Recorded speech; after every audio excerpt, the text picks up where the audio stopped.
Hey!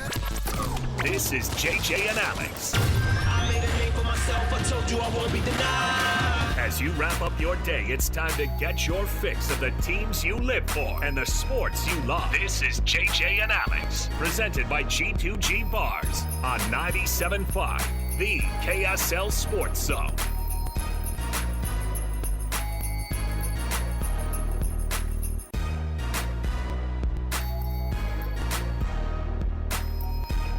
Welcome on in, everybody. It's another edition of JJ and Alex right here, 97.5 the KSL Sports Zone. Happy Friday to you. Alex, Kirry, Jeremiah, Jensen. JJ, what's up, man?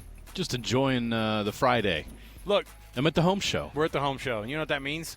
I only had 9 guys ask me what project I'm working out of my house on the way in. It only means I have to walk around and look at all the stuff that I'd like to have Here's but can't thing. afford it. Even the little toys and stuff they bring around, I'm like, I could probably use that. Look at that pergola, man. I know. That would look great in the corner of my house. It would. Would it? Yeah. I look at that, and then you go, look at that thing. Man, I saved so much money on my girls getting married. I just make them get married in the backyard under that thing. Right. Come on. Exactly. You don't need to. You don't need to. I call it an expensive. investment. That's what you're. I can also rent it out to other people for There's weddings. so many guys on the horn at the home show going, "Hey, listen, I was thinking about that the full turf in the backyard idea. Have you thought more about us painting it in the Utah Utes theme, honey? Honey, where are you? Did you hang up on me already? There are so many things you could do at the home show, and that's where we are. But more specifically, we're under the booth here at Advanced Window Products. If we're at the home show, it's likely that we're going to be hanging out with the guys here at Advanced Window Products, which is exactly what we're doing today. And so we're going to be chatting with Jake and with Nate, and we're going to be making sure that you get yourself hooked up when it comes to windows. And I'll tell you right now, they are motivated. Yes. They are motivated to get some windows in your home, and you should be too, to frankly start saving on those utility bills today. I did want to bring something up here before we get started in earnest into the program. And that is, I saw this crazy story by Cooper Flagg's personal coach, trainer guy. He's one of these dudes who's like I don't know how you would put this. It's a guy who basically got a hold of him when he was and started training him when he was like 13, 14. And that's when he reaches out to the top schools and to agents and things like that and say, hey, this is your guy. And he's got enough industry experience that they ended up, kind of working it out already. But he was doing it. He was doing an interview, and they were talking about Cooper Flagg, and he's a 13-year-old in Maine. That's where he's from. Yeah. And Maine doesn't produce a lot of great basketball, college basketball players. I mean, per capita, maybe you get more. But they were like, "Who's this kid out of Maine?" He's like, "I don't even want to see him." 13 years old, he goes in and plays against some kids from Delaware State in a pickup game in their gym. And he dominates them.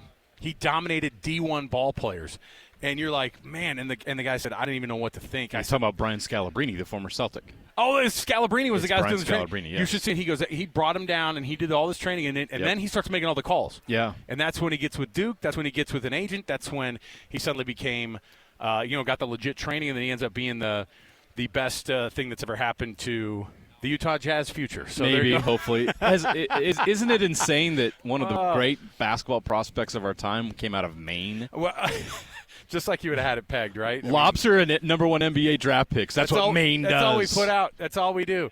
Our program is always brought to you by G2G Bars. All natural ingredients and no preservatives make the G2G Bar perfect for anybody who needs that quick, tasty, and nutritious boost. We got Bryan Fischer from Sports Illustrated on the line here for us talking some college football. We've got tons to get into. Let's get to the cut right now. It's time for the biggest story of the day. This is what made the cut with JJ and Alex on 97.5, the KSL Sports Zone.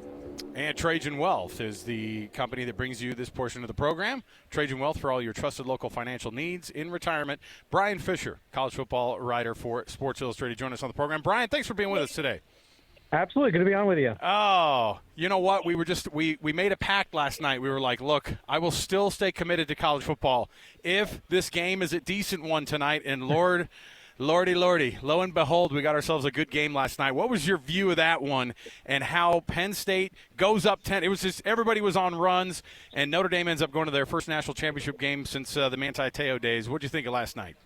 Yeah, I mean, I was definitely a little jealous of my colleague, Pat Forty, who was there in Miami to watch that one because I feel like I've gotten stuck with a couple of these blowouts here for the college football playoff. But, it was a fantastic game. And I think you mentioned it, it was a game of runs. It was kind of the momentum shift from back and forth and back and forth. And you know what? Give credit to Marcus Freeman. I mean, he managed the game well. Even when you lose your starting quarterback right before halftime, to just not come out and be ultra conservative and go into your shell, those points were critical right before the half. And, he's talked before, especially in that Georgia game, about dominating the middle eight, and that's exactly what Notre Dame did to get themselves not just back into the game, but get them into a position to win the game. And outside of the interception, I don't think that was necessarily anything that Penn State did, but you know what, they had committed the turnover, which we all kind of circled as the one thing that could tip the balance in this game, and ultimately just came in the wrong time in the wrong place for Drew Aller there, and that proved to ultimately be the difference for Notre Dame in getting into the national title game over Penn State. And Marcus Freeman has obviously developed into a coaching superstar, and so much pressure on him at Notre Dame, and he's delivered in full. Where does this put him amongst coaches today, what he's done with this Notre Dame team to recover from that Northern Illinois loss to put them in a position to win a national championship? Yeah, I mean, it's wild to think that just a couple of months ago that a few Irish fans were, starting to put together some of those lists, you have. All right, where might we go after losing to Northern Illinois? And, frankly, that's been the biggest difference between him and Brian Kelly. We've kind of seen it this season. Yes, he's lost to the teams that he shouldn't lose to. He's lost to Marshall before.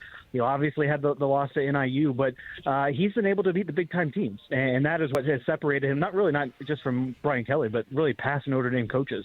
And, give him a lot of credit. I mean, he just turned 39, still learning on the job. I mean, it's his first head coaching job. You kind of expect that to have a little bit of, learning on the job training there. And he's taken it and run with it. The guys play ultra hard for him. Recruiting is going well. Like, just the manner of the program there in South Bend has been, not just, I don't want to say 180 because things were going well before he took over, but he's elevated the program to not only be a national title contender, but be there regularly and consistently in the coming years. And I think that's where you kind of got to give him a lot of credit in terms of where he's taken Notre Dame and where he can take them moving forward. It's interesting. We've seen these young coaches who come in and have just kind of taken over. And, I don't know. I mean, we had at Utah State this year, Nate Dreiling, who was thrown into there as the interim head coach, and the guy was like my kid's age. He's like 30. Yeah. I don't know when he took over. He's 33. You've got Dan Lanning, of course, who's young. Marcus Freeman's in his 30s, and you just have these young guys, and they're proving themselves. What is Dillingham at Arizona State? Yeah, Kenny Dillingham, of course, who's like as 15-year-old looking as any person out there coaching. But how is it that these guys that are so young aren't just having success? They're having national top success right out of the gates in some of these cases, and at big time schools too. Well, in the past, you would have said, all right, it's how they connect with kids and how they recruit, and they're closer in age, and they can just relate better in terms of playing video games and the TV shows you watch. And you know what? That's still true a little bit, but I think just the adaptability of these young coaches has been the thing that stands out in my mind. And not to say that older coaches can't adapt or change, but given the amount of really landscape shifting changes that we've seen in college football, to be able to roll with the punches, to kind of come up with a plan, react quickly, change in how you're building your rosters, how you're dealing with NIL, how you're dealing with agents suddenly, when it comes to guys going in the transfer portal or not, working with your administration. Like a lot of the young guys, I think have been able to kind of keep up with things, keep their head up, not look down, not go out to retirement, not say, hey, I'm going to jump to the NFL. I think they've kind of embraced things.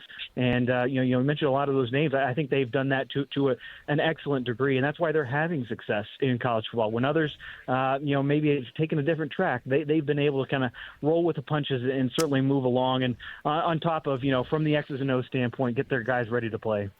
You look at this situation with the playoff, and early on, everyone's like, these games are blowouts. I mean, there was a little bit of, I don't want to say that's overriding criticism, but there were some people like, I'm not so sure about this. You have a game like last night between two teams in a semifinal, and if it was the old playoff, those two teams would not have been in the semifinal. Does this further validate this move to a 12-team playoff, and does it make it a success?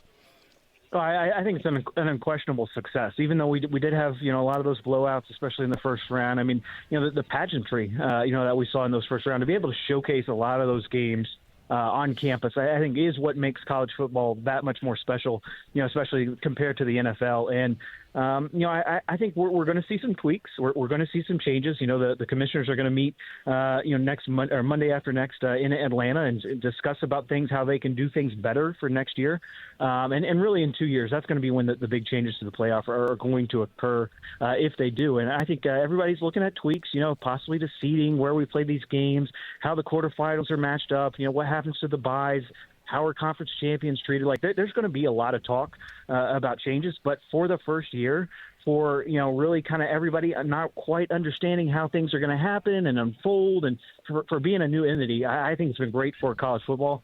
It's been great just from a regional perspective to have people out west being involved and being invested in terms of what happens in the SEC and vice versa. I think that, coupled with conference realignment, has really changed the paradigm in this season, and it's really helped to have a postseason where the games matter, and it really contributes to having a true national champion instead of just kind of throwing it up to the computers or the committees or the pollsters in terms of, hey, this team looked a little bit better than this team at the end of the season.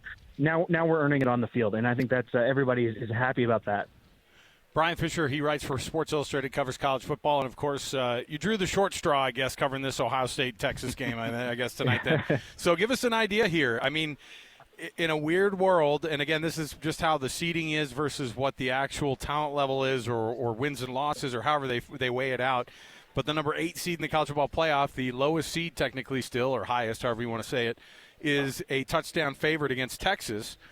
And I think a lot of people look at that and go, man, anybody who's watched Ohio State in the past 2 weeks goes, nobody can touch those guys. But that's why we play these games. How much of a shot does Texas have to be able to not just keep up with Ohio State but even win this football game tonight?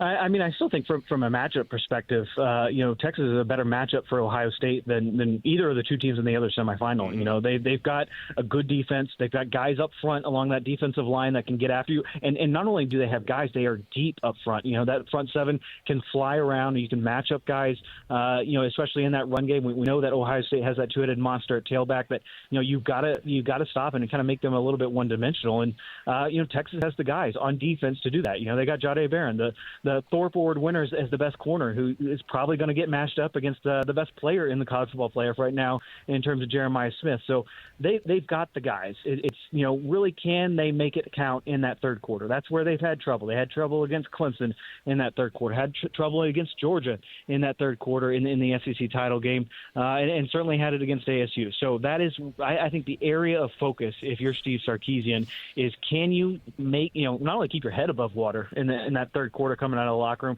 can you make some headway against Ohio State? If they can do that, I think they can keep this one close, and it can be a bit of a back-and-forth type of game. But, there's a reason Ohio State is favored, because this is the team, talent-wise, we all expected coming into the season. It's the team that we saw for flashes there in that first game against Oregon, and certainly have seen it these last two games in the playoff. And this is the team that, has all-stars, if you will, at pretty much every position. They've kind of overcome, those issues along the offensive line that really plagued them in that Michigan game in particular. But I give hats off to Ryan Day and Chip Kelly and all the staff there at Ohio State. They're playing freer. They're using their talent how they should have, and that's kind of why I think they are a significant favorite coming into this one. Yeah, 5 weeks ago, they lose to Michigan 13-10. We're questioning whether Ohio State even deserves to be in the playoff. They end up the 8 seed, and now they look like an unbeatable juggernaut. You mentioned some of those things there, but if you can go a little deeper on what you believe is the reason that this Ohio State team has been able to take things up a notch in the playoff, what was the catalyst? What is the thing that's driving this team to reach their full potential here at the right time this year? Well, I think they just got so out of their element in that game against Michigan. They wanted to prove a point. We wanted to run right at Michigan. We wanted to prove that we were the more physical team in terms of, just in the trenches. We wanted to establish that, and they went away from essentially what makes them special, throwing it up to Jeremiah Smith and Emeka Egbuka and all those wide receivers that they have, letting Will Howard, throw it and run it like he's capable of. They just got away from that, and that ultimately put more pressure on their defense. I mean, you had guys like Caleb Downs, get an interception. I think he had 11 tackles in that Michigan game. He was all over the field. He's really been all over the field and making an impact in terms of being a playmaker these last 3 games for the Buckeyes. But they just got so out of their element. And I think you saw it in flashes during the regular season, but they weren't consistent enough. And I think maybe you could attribute that to the offensive line shuffling, but they've found their starting five. I think everybody's comfortable up front. And that's made a big difference. The running game has been better. They're able to use play action looks a little bit better. And Will Howard has put the ball on the money when he's throwing it up to Jeremiah Smith, and that's made a huge difference in terms of loosening things up for them offensively. So, hats off to Ryan Day. I think they said, our backs are against the wall a little bit. Everybody, you hear all the talk there in Columbus, especially after that Michigan game, about their status, about where they're going as a coaching staff. What is the program's direction? And they've kind of tuned that out. And they said, let's just play football how we know we can. And they've maximized that, and they've done a terrific job up to this point. And there's a reason why they're the favorite now for the national title. Brian, one thing that's interesting to me is is that Texas is as highly ranked as a team as they are. They've got as good a shot as anybody to play in that national championship game and maybe even win the thing. And yet Quinn Ewers has talked about well, thanks so much for your service, Quinn. We appreciate all you've done, and when you end up at your next school, wherever that's going to be, we're going to welcome Arch Manning with open arms here. Next season, Quinn Ewers will be in a Texas uniform, true or false? False. I think there's no doubt about it that he is not coming back to Austin. Now, there's definitely been a ton of talk, and he's addressed it at times. Really pretty much shoved it off to the side in terms of all the rumors about these NIL packages for him to come back to school. Certainly, I'm sure he took notice of what happened there with Carson Beck in terms of his draft stock tanking a little bit this season, coming back for another year, leaving school and going to Miami via the transfer portal. And I'm sure that's something that him and his family are going to weigh. But, he's a guy that he walked that final game at DKR in terms of walking with the seniors. He's kind of said his goodbyes. And, I've seen him play a great game here at AT&T Stadium a year ago in the Big 12 title game. He was phenomenal. He was the guy that you looked like, all right, that's a first-round pick at quarterback. And he has that in him. He's seen the flashes. It just has been a matter of consistency for him. And, we'll see. He's playing right up the road from where he went to high school. He's had some big games in this stadium. This is his moment. And this, I think, will go a long ways in terms of determining his future, whether it's at Texas or whether it's another school, or whether it's really going into the NFL, which I think he's probably got a good shot of moving on towards, given the weakness of that quarterback class at the next level. It shows you how crazy college football fans can be that Ohio State fans wanted Ryan Day fired 5 weeks ago, and here they are probably likely to win a national championship. How solid is Ryan Day there, and how he's been able to respond to some of the adversity that he's had to face? I don't know that he gets enough respect for whatever reason that might be. I don't know what your take is on that, but has he started to earn more respect among Buckeye Nation now that he's put him in this position? I think so. I think there's still, there is skepticism. Well, let's face it, just because of those Michigan games. They put so much emphasis, and he's embraced that emphasis, really, and that's probably been his downfall. They're putting, crossing out M's all over the place, doing all that stuff. It's really been difficult in terms of, how he's approached that one game, and it's been out of character for him, and that's been the biggest change I think that he's had now in the playoff. Is he's getting back to being the good coach. He's taking more of the reins of the offense. You can kind of see that in some of the downfield passing elements that Ohio State has put together. And so, in my mind, Ryan's a great coach. He understands how to run this program, one of the toughest programs to run in the country when you think about the pressure there at Ohio State. And to me, he's getting back to that. I don't think his job was ever necessarily, on the outs in terms of talking with the folks in the administration there, but definitely there was pressure there from the fan base, and rightfully so in terms of that one game. But outside of that one game, he's done an excellent job. And, if he delivers a national title, I'm sure Buckeye Nation will be looking at him quite differently moving forward as well. Brian, one last thing here before we let you go. This game, obviously, and just kind of dipping our feet into the toes of the college football playoff, the way that it's set up right now. What's the reality of what some of these changes are that you were talking about, some of the tweaks that they're wanting to do? Which one do you think really might actually take hold, whether it comes to seeding or anything else, or something that these guys look at and you get feedback from folks who go, no, X has to be changed before we do this again? Well, I think there's kind of two tracks that you kind of got to keep in mind. Yes, they could make changes for next year. taking away the automatic buys for the conference champions. They can make those type of changes, but it has to be unanimous. So the Mountain West has to agree. The ACC has to agree. The Big 12 has to agree. And that's going to make things a little bit more difficult in terms of, actually making some ginormous tweaks, if you will, in terms of how things are seated, where the games are played, that sort of thing. In 2 years' time, the Big Ten and the SEC are going to have a greater say in terms of what the playoff is look like. That they've agreed with ESPN and really all their partners in terms of it'll either be a 12-team playoff, it could be a 14-team playoff with some additional tweaks. It's going to be one of those two options, and that's going to get explored, moving forward. So I think it's going to be an interesting meeting. There's definitely going to be plenty that the commissioners have on their plate to discuss about the playoff. I think everybody understands, especially from a seeding perspective, maybe we do need to tweak those conference champions getting automatic buys. Maybe looking at additional games on campus, potentially at the quarterfinal level as well. They're a little bit locked in, though, and I think that's where it's going to be difficult to actually see those changes realized in 2025 and 2026. But after that, in 2 years, that's really where the playoff itself could look a lot different in terms of automatic qualifiers, how many teams from each conference gets in, where conference championship games.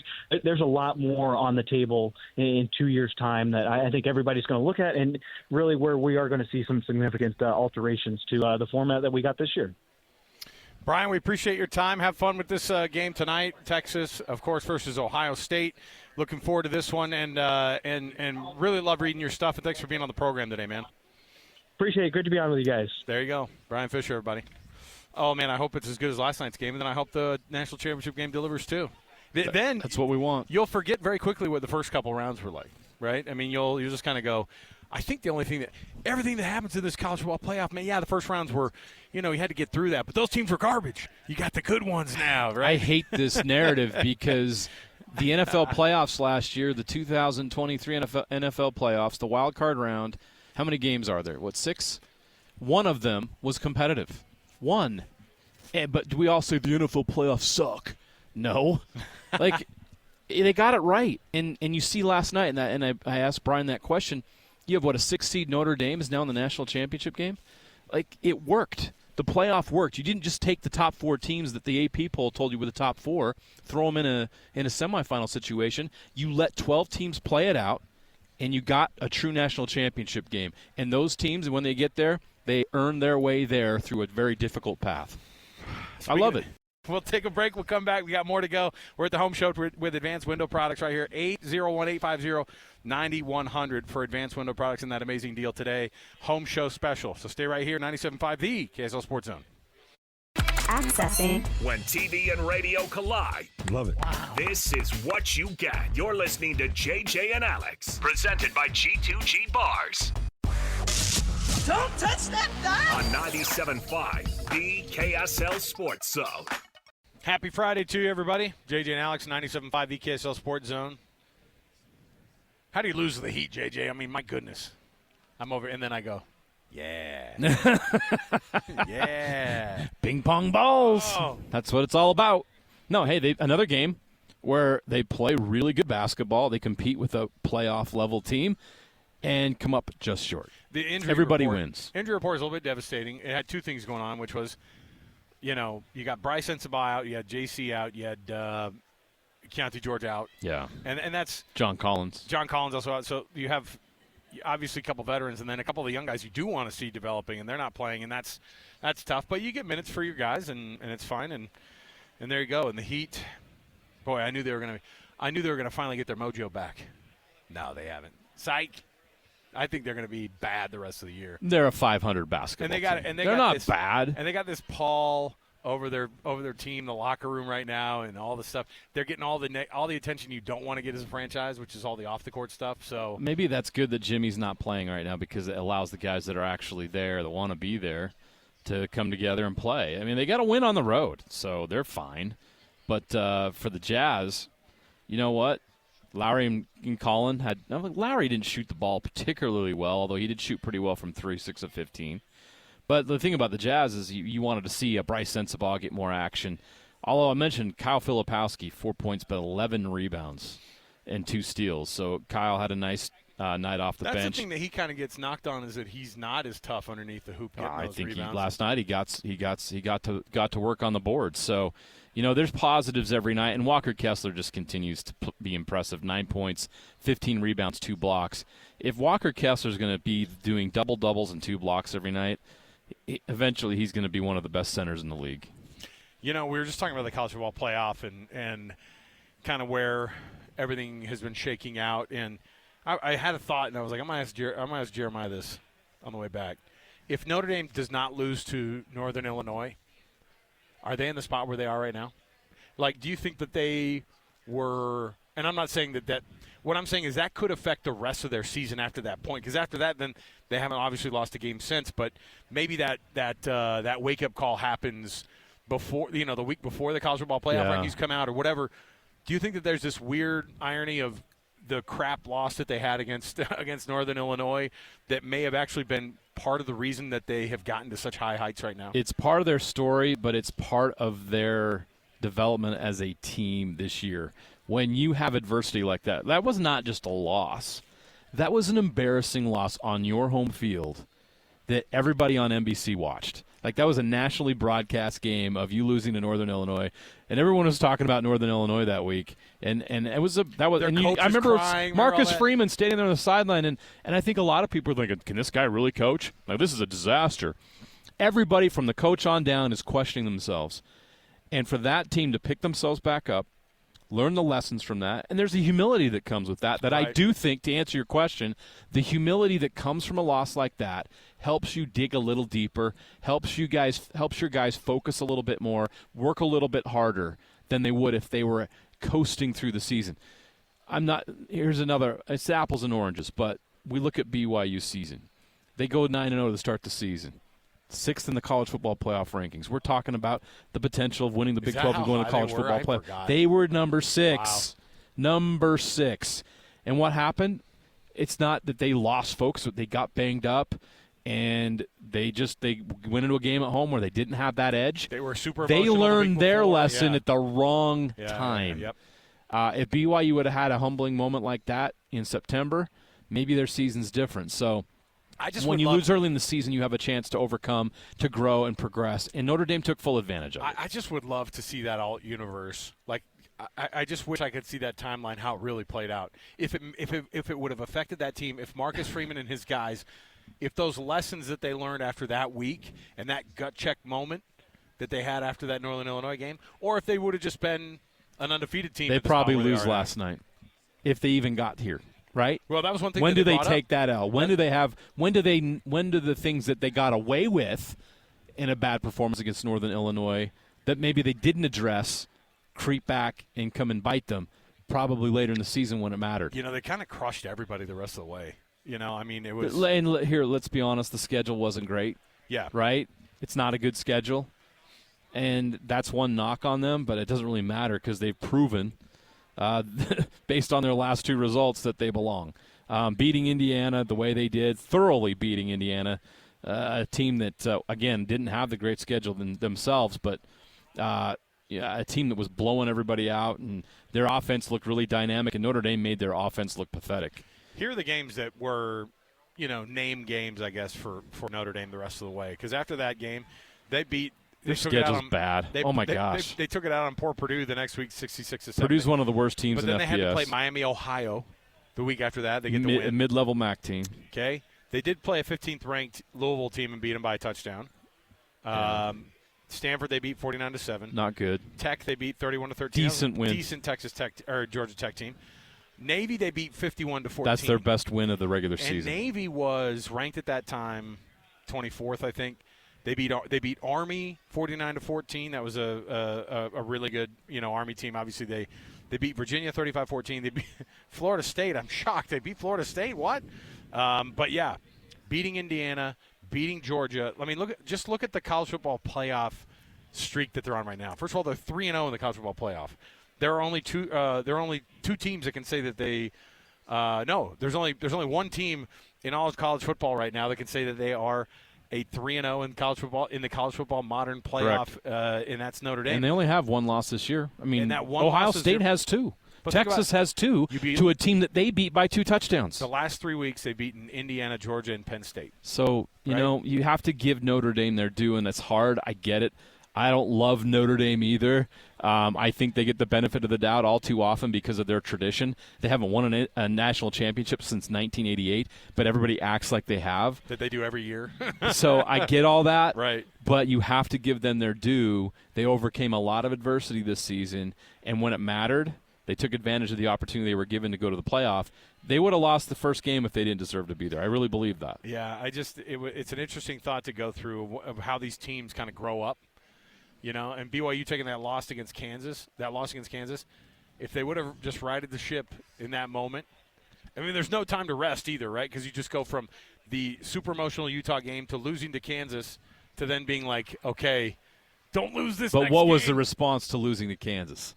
A bad half against Arizona State that undid your playoff hopes. Yeah, and that was the end of the year in terms of the going into the deep parts of the college football playoff. I'm still watching them beat Colorado and play the way they did and thinking, dang, what might have been. Because I don't think if you had a conversation right now, and even the national pundits, if they got here and sat down at a table and everyone was honest, what's the one team that didn't make the college football playoff that you would have loved to have seen in the college football playoff? The consensus would be BYU. You think so? Oh, no doubt about it. What non-playoff team ended the season with that kind of a win and showed, wait a minute, that team beat SMU on the road, a team that was in the playoff.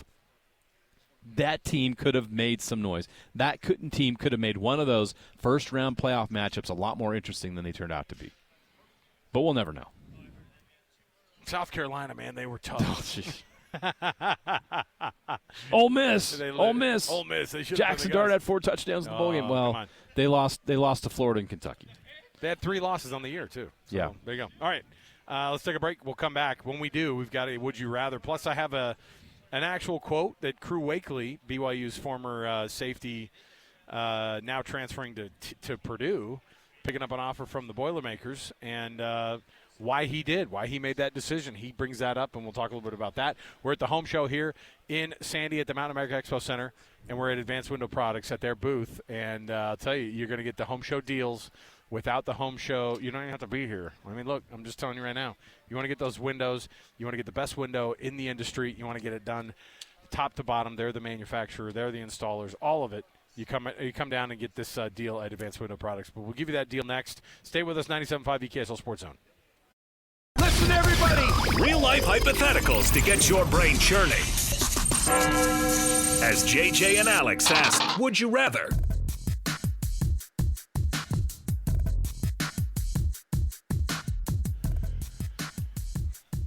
Welcome back, everybody. JJ and Alex, 97.5 EKSL Sports Zone. Alex, Kirry, Jeremiah, Jensen. We are at the home show here at Mountain America Expo Center here in Sandy. Going to chat with Jake and Nate here in just a moment. Would you rather on the program? The old would you rather. Would you rather be in the college football playoff? Let's say you were Boise State. You go to the college football playoff. Oh, man, you came up short in that first game as the 3 seed. Or would you rather play at a middling SEC team that would never make it to the college football playoff? Boise State. No freaking way. You won a Mountain West championship. You won a trophy. Oh. You won a lot of games. Why would you want to be middle-of-the-road SEC right now? Why would you want to be at Vanderbilt? Why, Alex, why would you want to go to Vanderbilt? Diego Pavia, 2 words, okay? Why would you want to be at Mississippi State right now? You want to live there? I said middling. You just named 2 bottom-of-the-barrel ones. Boise's a nice town, a rabid fan base. You're winning almost every game. I'm trying to think what the you got a teammate that's going for a Heisman Trophy. No, Jake says Florida. You raised a trophy. Florida's too good. Florida's you too got good. a picture taken with a trophy. Okay. It's Boise State by a mile. Okay, fine. I'll sweeten it up a little bit. How about Hottie Toddy? You have a great year. You're at Ole Miss. Lane Kiffin, he's your buddy. You guys can go on double dates. No, that's a 10-win Ole Miss team that I don't know. But again, doesn't make it to the college football playoff. Essentially, you're asking, is Jackson Dart happy with where he went and what he did and what he accomplished? I don't even know. No, I don't know because, honestly, I think so. I would rather play in the SEC for 4 years at a place like Ole Miss than be like, hey, we might win a Mountain West title one of these years. I don't know, man. Okay. I'm not trying to be mean about it. I'm not trying. Boise State won multiple championships over the last. Like they win trophies. Ole Miss wins nothing. Joining us on the program right now is Mountain West champion 10 wins. Nate Orchard. Whoopity-doo. Oh, Nate, that was not a diss on you. Look, everybody'd rather go to Utah than Boise State, too. And by the way, Boise State is going to be a Pac-12 team in 15 and a half seconds. So, I don't know. Maybe it's Boise State, and I was just thinking of the blue turf, too. But, like, go to the college football playoff or play in the SEC, I don't know. I don't know. In my mind, it's closer than you're like no Nate's brainer. answer. Nate, what's your answer? You're like, I'll never play. I'm not letting you say Utah in 2000 in the mid 2000s. That doesn't count. Okay, I'm talking Boise State in the college football playoff, get bounced immediately, or play for 4 years in the SEC on a team that doesn't go to the college football playoff. But be Ole Miss and win the. I don't even know what bowl. I they love how played Jake's in. staring you down like, what's it gonna be? What's it gonna be? And, I mean, I'll say the SEC is for me. There you go. See, Okay. There's some. Look, they put people in the league too. they do. They really do. So Boise State puts people in the league. I mean, Ashton Jennings gonna be a first-round draft pick. who's she? Sorry, that was mean. Oh, sorry about that, Lloyd. Sorry about that. That was listen. All right. Floor, here we come. Wow. This is a great time to transition into Windows. We'll come back. We got more to go right around the corner. Stay with us. 97.5 The KSL Sports Zone.